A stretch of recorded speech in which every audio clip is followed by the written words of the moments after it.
Mga idol, meron na naman tayo ngayong gagawin. So, Nissan Urban ito.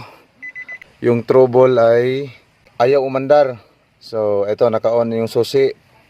So, try natin i-start. So, ayaw.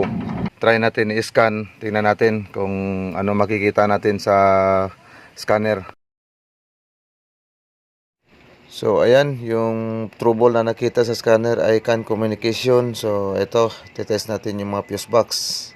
Kung meron na bang supply. Yan.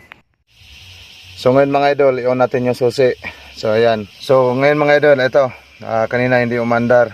Try natin pa i-start kung okay na ba. Natin. So, okay. Umandar na siya. Try natin revolution. So, okay, success.